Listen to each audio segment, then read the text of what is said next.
भाजपा कुछ सोचती है और नीतीश कुमार कुछ सोचते हैं। जीतन मांझी का औकात उन लोग समझते हैं कि कुछ है नहीं, तो जीतन मांझी से क्या हम पूछें। तो वैसी परिस्थिति में जदयू में केक फाट है या नहीं है, ये तो वक्त का तगाजा है। लेकिन इतनी बात तो ज़रूर हम कर सकते हैं कि अभी तक राज्यसभा का जो निर्णय होना चाहिए था टिकट का न होना, सचमुच में कहीं न कहीं संदेह की बात है। नमस्कार, न्यूज़ फॉर देख रहे हैं आप। मैं हूं आपके साथ धीरज सिंह। बिहार के 5 राज्यसभा सीटों पर अगले महीने चुनाव होना है। बता दें कि कहा जा रहा है कि जेडीयू के खाते में संभवतः एक राज्यसभा की सीट जा सकती है, जो कि वर्तमान में केंद्रीय मंत्री आरसीपी सिंह की जो सीट खाली हो रही है, उस सीट पर जेडीयू का कैंडिडेट भरा जा सकता है। बता दें कि इस सीट को लेकर पिछले कई दिनों से लगातार कयासबाजी चल रही है। कहा जा रहा है कि केंद्रीय मंत्री आरसीपी सिंह को क्या एक बार फिर से मौका मिलेगा या अब भी संशय बरकरार है। इसको लेकर लगातार आरजेडी हो, बीजेपी हो, तमाम लोगों की ओर से लगातार बयानबाजी की जा रही है। बता दें कि अब बिहार के पूर्व मुख्यमंत्री और हिंदुस्तानी अवाम मोर्चा सेकुलर के संरक्षक जीतन राम मांझी ने कहा है कि सही बात है, अब तक जेडीयू ने अपने कैंडिडेट का ऐलान नहीं किया है। इसका मतलब अभी भी आरसीपी सिंह के राज्यसभा जाने पर संशय बरकरार है।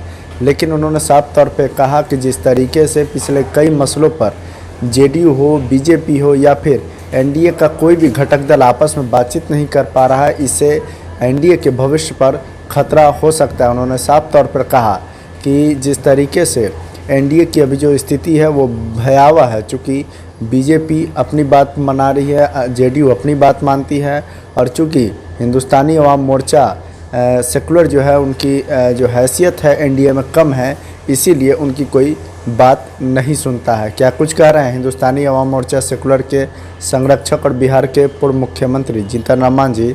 छोड़ जाते हैं आप उनके वीडियो साथ। एक आखिरी सवाल है सर कि राज्यसभा चुनाव होना है, 5 जो सीट है बिहार की खाली हो रही है। कहा जा रहा है एक सीट जेडीयू के खाते में जा रही है, लेकिन आरजेडी तो कह रही इसी एक सीट के लिए जेडीयू में 4 पार हो गया है। आरसीपी सिंह एक बार फिर राज्यसभा नहीं जा रहा है। देखिए, ये बात तो सही है कि अभी तक के एक सीट के बारे में निर्णय नहीं हुआ है जदयू के तरफ से, तो कहीं न कहीं शंका होती है। लेकिन ये पार्टी के अंदरूनी मामला है, उसके बारे में हम नहीं कुछ कर सकते हैं। रही बात एनडीए की बात होती, जिसकी चर्चा हम जब महागठबंधन में तब भी कहते थे कि कोई भी निर्णय हो तो सब लोग आपस में बैठ विचार करके निर्णय लें, और वही स्थिति आज एनडीए में है। एनडीए में कोई भी डिसीजन होता है तो अपने मन से लोग करते हैं। बोचहा में देखा कि कैंडिडेट यूनिलैटरली दिया गया, क्या हालत हो गया वहाँ। उसी प्रकार से अन्य निर्णय होते हैं तो अपने अपने लोग करते हैं। हम छोटी पार्टी हैं, हम उनको समर्थन दे रहे हैं, अलग बात है। लेकिन हमारी इच्छा रहती है कि साहब आपस में बातचीत हो, और बातचीत न होती है तो हम तो एज ए होल कह सकते हैं कि जो डेमोक्रेसी होना चाहिए हमारे एनडीए में, अभी तक उसकी कमी है। और उसका कमी का कारण यही है कि भाजपा कुछ सोचती है और नीतीश कुमार कुछ सोचते हैं। जीतन मांझी का औकात उन लोग समझते हैं कि कुछ है नहीं, तो जीतन मांझी से क्या हम पूछें। तो वैसी परिस्थिति में जदयू में केक फाट है या नहीं है, ये तो वक्त का तगाजा है।